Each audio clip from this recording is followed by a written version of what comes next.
क्या आपको विश्वास होगा अगर मैं कहूं कि हाल ही में होने वाले एग्जाम में 67 बच्चों के 720 में से 720 मार्क्स आए, सब के सब ऑल इंडिया रैंक नंबर 1। इतना ही नहीं, इन बच्चों में से 6 बच्चे हरियाणा के एक ही सेंटर में से हैं।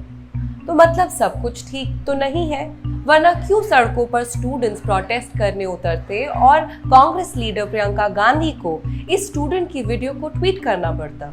मैंने इस बार का नीट 2024 में एग्ज़ाम दिया था और मेरे साथ इस बार बहुत बड़ा स्कैम हुआ है। तो क्या है नीट एग्जाम और किस स्कैम की बात आयुषी पटेल कर रही है?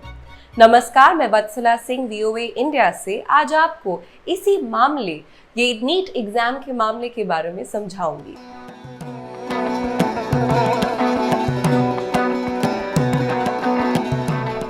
जून 4 जिस दिन लोकसभा चुनाव के नतीजे आए, उसी दिन नेशनल टेस्टिंग एजेंसी ने नीट एग्जामिनेशन के रिजल्ट्स भी रिलीज किए।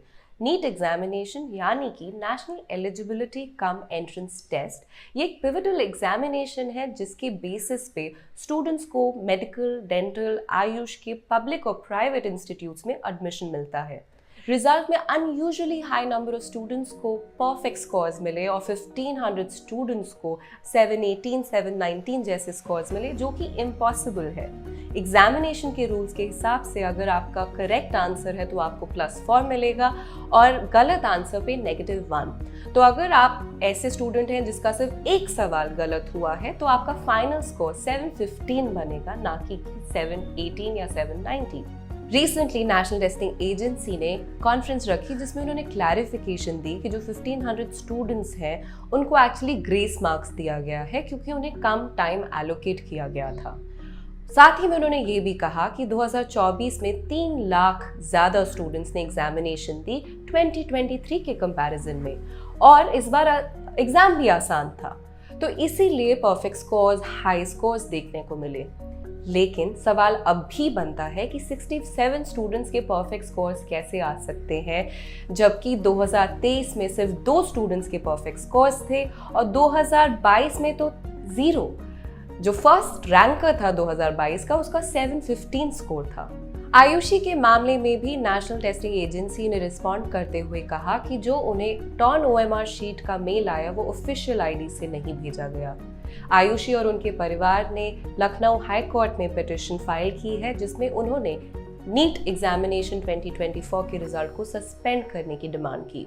सुप्रीम कोर्ट ऑफ इंडिया ने भी 2024 नीट एग्जाम रिजल्ट की से जुड़ी एक पिटीशन को सुनते हुए नेशनल टेस्टिंग एजेंसी को नोटिस दिया और उसमें कहा कि इस सारे विवाद से जो नीट एग्जामिनेशन की प्रोसेस की सैंक्टिटी अफेक्ट हुई है, विश्वसनीयता पे दाग लगा है और उन्हें जवाब चाहिए।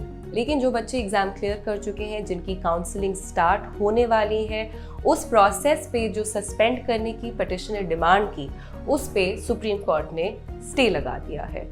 अब मामला 8 जुलाई को सुना जाएगा अर्लियर पिटीशन के साथ before chief justice DY Chandrachud. ये पहली बार नहीं है जब नीट एग्जामिनेशन को लेके मुद्दा बना हो। जून 1 एग्जामिनेशन रिजल्ट के कुछ दिन पहले ही सुप्रीम कोर्ट में एक PIL दर्ज की गई जिसमें रीइवैल्यूएशन की डिमांड, एग्जाम की रीइवैल्यूएशन की डिमांड की गई due to alleged paper leaks. In fact NEET examination इस बार चुनावी मुद्दा भी था। अपनी कई रैलीज में कांग्रेस लीडर राहुल गांधी ने नकलहीन एग्जाम्स और पेपर लीक्स के अगेंस्ट कड़े कानून बनाने के प्रॉमिसेस किए। जो बेईमानी करता है वो पेपर लीक करवा देता है, बिना पढ़ाई करे वो आगे निकल जाता है, और जो ईमानदारी से पढ़ाई करता है उसका नुकसान होता है। और हजारों युवाओं ने ये मुझे बोला, तो हमने मैनिफेस्टो में लिख दिया है एक नया कानून लाएंगे जिससे कड़ी सी कड़ी सजा पेपर लीक वालों को होगी। नीट एग्जामिनेशन की रिजल्ट के बाद ऑपोजिशन ने सेंटर और नेशनल टेस्टिंग एजेंसी से कई सवाल किए। मिनिस्ट्री ऑफ एजुकेशन ने 4 मेंबर कमेटी फॉर्म की है जो कि 1500 बच्चे जिनको ग्रेस मार्क्स दिया गया है उस मामले को इन्वेस्टिगेट करेगी। इस साल 23 लाख बच्चों ने नीट एग्जामिनेशन दी है। लाखों बच्चों के फ्यूचर की हम बात कर रहे हैं। बहुत बड़ा सवाल यही बनता है कि आखिर ऐसा क्या है, क्यों है जो National Testing Agency NEET examination को फेयरली कंडक्ट करने में नाकाम हो रही है।